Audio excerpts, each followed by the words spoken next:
All right. Hey there, and welcome.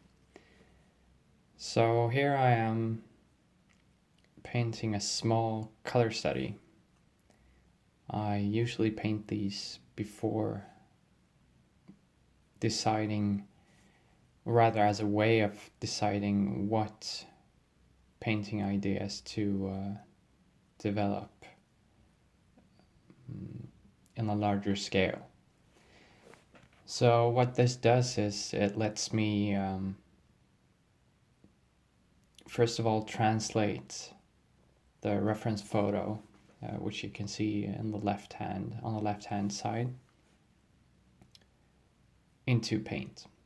So while I'm translating that photo into Paint, I also discover if it's going to read well as a painting. A photograph might look just fine, but once you decide to turn it into a painting, it might fall apart.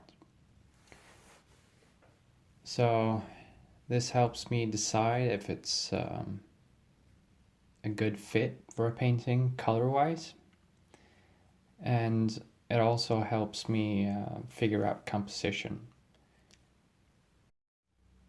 For a long time I've been using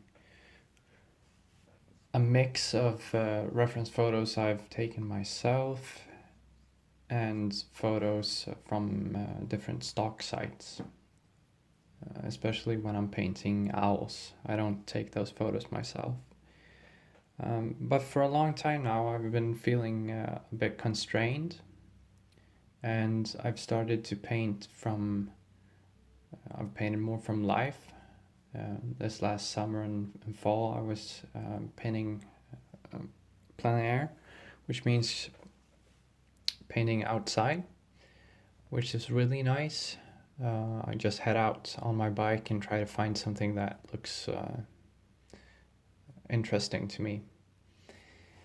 And this winter I've started to paint more from photos that I've taken myself. And it just makes it more personal for me. There's no right or wrong way, obviously. But recently I started heading out into the woods with my camera just for fun's sake. I didn't want to go out there and look for reference material. I just wanted to head out and see if I could find some nice things to take photos of. Really simple. And I actually ended up taking a couple photos that I really think could work well as paintings, and this is one of them. I actually took this photo while I was heading home from one of those photo sessions, and I looked over and saw this cut down tree, really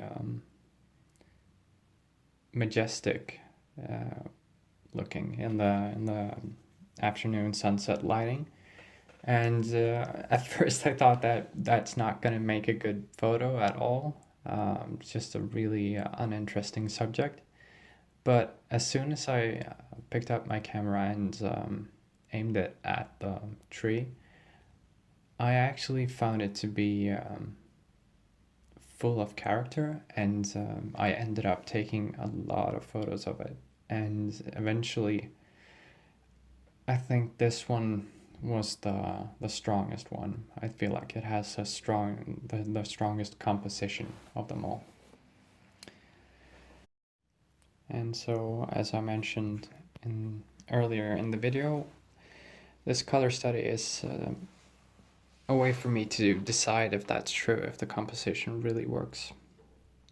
And spoiler, I think it does.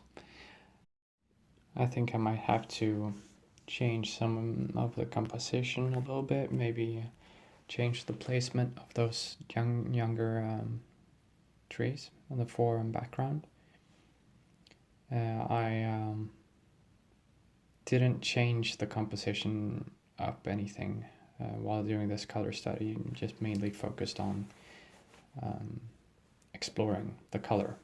And while we're on the subject of color, I decided not to include one of my standard colors while doing this study, which would be a cadmium yellow light.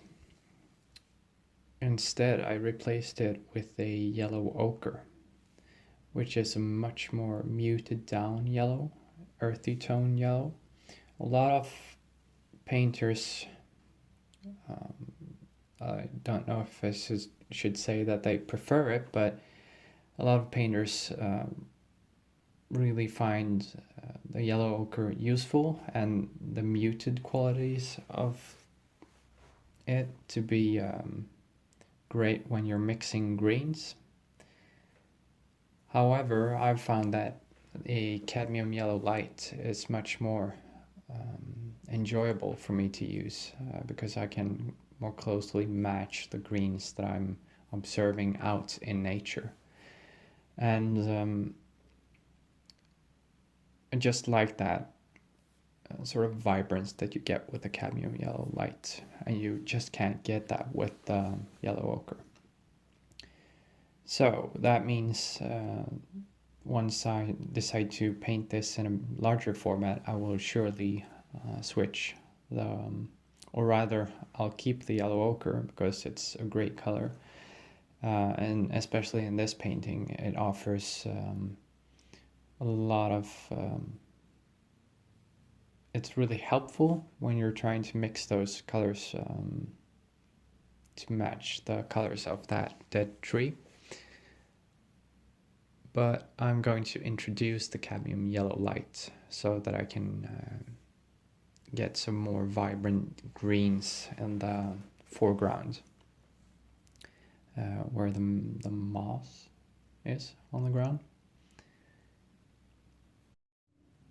The palette that I'm using from left to right is burnt sienna or transparent red oxide, ultramarine blue, cadmium red, cadmium orange, yellow ochre, and titanium white. And for medium, I'm using a product called Oleogel from Rublev, Natural Pigments, which is a really great oil-based gel, and it doesn't contain any solvents, which means it's non-toxic, which I like. I don't want to sit in fumes and paint all day. And I'm painting this on a nice little setup, which is the Edge ProGear PaintBook. I've been using this for a couple of years now, and I really recommend any painters out there to get one. It's great to have in the studio, and it's compact enough to carry it around easily and bring it outside. And it has a lot of nice little accessories. I also really enjoy the magnetic capabilities that it has. You might notice that I've put the painting panel on a piece of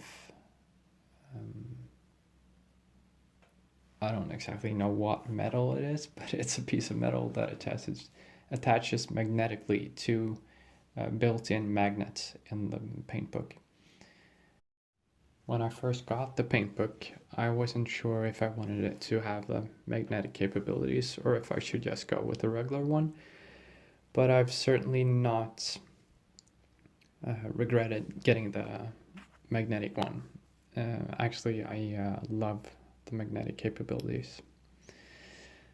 So, what's there left to talk about, really? Actually, I think I forgot to speak a little about what it is that I like about this particular photo and painting.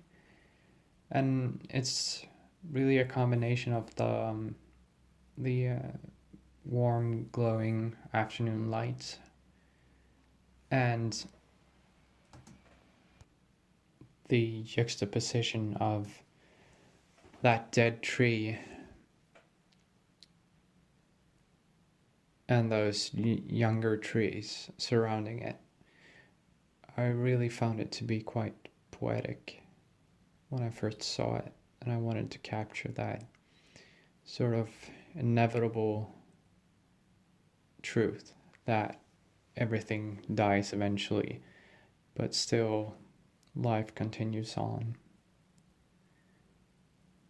It's just the way things are, really. I'm just going to let the rest of the video roll out now without any commentary, and for future videos I'll try to add some audio commentary. I'm waiting for a new GoPro camera to arrive, which will give me a significantly improved image quality and also hopefully some really nice audio. Thanks so much for supporting me here on Patreon, and I hope you all have a great day. Until next time, bye.